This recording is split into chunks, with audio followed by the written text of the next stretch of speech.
ভোটের পাহারাদার হিসেবে ছাত্রদল সারা বাংলাদেশে থাকবে। শহীদ প্রেসিডেন্ট জিয়াউর রহমান সবসময় এদেশের স্বাধীনতার পক্ষে সপক্ষে ছিলেন এবং সবসময় বাংলাদেশের মানুষের কথা চিন্তা করতেন। 7 নভেম্বর জাতীয় বিপ্লব এবং সংহতি দিবস, শহীদ প্রেসিডেন্ট জিয়াউর রহমান এবং বাংলাদেশের স্বাধীনতা সার্বভৌমত্বের যারা পরিপন্থী ছিল তারাই কিন্তু 3রা নভেম্বর শহীদ প্রেসিডেন্ট জিয়াউর রহমান দেশীয় এবং কিছু বিপদগামী সৈনিক এবং দেশি বিদেশি ষড়যন্ত্রের চক্রান্তে শহীদ প্রেসিডেন্ট জিয়াউর রহমানকে কিন্তু বন্দী করেছিল সপরিবারে। এবং বাংলাদেশের জনগণ স্বাধীনতার জন্য, সার্বভৌমত্বের জন্য এবং শহীদ প্রেসিডেন্ট জিয়াউর রহমানের আদর্শে বলিয়ান হয়ে তাকে কিন্তু সিপাহী জনতা একসাথে মিলে কিন্তু 7 নভেম্বর তাকে এই বন্দিদশা থেকে মুক্তি করেছিল বাংলাদেশের স্বাধীনতা সার্বভৌমত্বের স্বার্থে, বাংলাদেশের জনগণের স্বার্থে।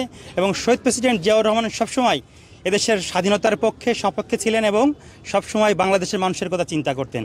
এবং যারা বাংলাদেশের মানুষের কথা চিন্তা করতো না এবং যারা বাংলাদেশ পরিপন্থী ছিল তারাই কিন্তু শহীদ প্রেসিডেন্ট জিয়াউর রহমানকে এই দেশি বিদেশি ষড়যন্ত্রে বন্দী করেছিল কিছু বিপদগামী সৈনিক। বাংলাদেশের জনগণ একসাথে হয়ে কিন্তু শহীদ প্রেসিডেন্ট জিয়াউর রহমান সিপাহী জনতা, ওই দিন স্লোগান হয়েছিল কিন্তু সারা বাংলাদেশ, সিপাহী জনতা ভাই ভাই বলে শহীদ প্রেসিডেন্ট জিয়াউর রহমানকে বন্দিদশা থেকে মুক্তি করেছিলেন। এবং সবসময় জিয়া পরিবার এদেশের জনগণের জন্য, বাংলাদেশের জন্য, বাংলাদেশের মানুষের গণতন্ত্রের জন্য, মুক্তিগামী মানুষের জন্য, মানুষের সকল অধিকার ফিরে দেওয়ার জন্য জিয়া পরিবার সবসময় সম্মুখে ছিল, সোচ্চার ভূমিকা পালন করেছে।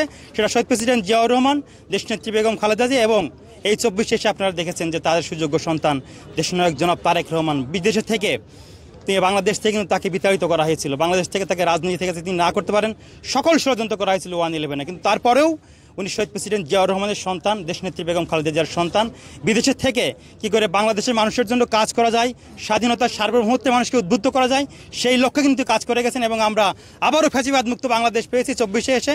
এবং তারই নেতৃত্বে আগামী দিনে সাম্য এবং মানবিক বাংলাদেশ বিনির্মাণ করার জন্য সকল মত এবং পথের লোকজনকে নিয়েই যারা বাংলাদেশের পক্ষে আছে, বাংলাদেশের সপক্ষে আছে, স্বাধীনতার সপক্ষে আছে, আমরা তাদেরকে নিয়ে আগামী দিনে সাম্য এবং মানবিক বাংলাদেশ বিনির্মাণ করতে চাই। এবং সেই বাংলাদেশ হবে গণতান্ত্রিক বাংলাদেশ। এক্সট্রিম মশার কয়েল প্ল্যান্ট ফাইবার দিয়ে তৈরি, ডেঙ্গু, চিকুনগুনিয়া বাহি সহ যে কোনো মশার বিরুদ্ধে দেয় এক্সট্রিম সুরক্ষা। সেই বাংলাদেশ হবে দুর্নীতিমুক্ত বাংলাদেশ, সেই বাংলাদেশ হবে মানুষের কথা মুক্ত হয়ে বলার বাংলাদেশ।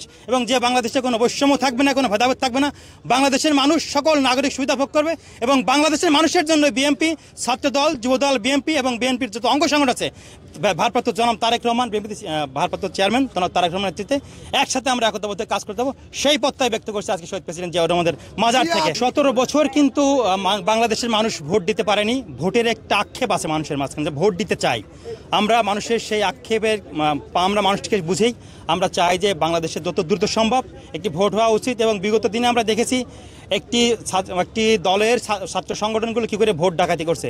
ছাত্র দল বাংলাদেশের মানুষের ভোটের অধিকার যাতে প্রতিষ্ঠাতা পায় এবং ভোট যাতে কেউ চুরি করতে না পারে, ভোটের পাহারাদার হিসেবে ছাত্রদল সারা বাংলাদেশে থাকবে, আমরা সেই প্রত্যয় ব্যক্ত করছি।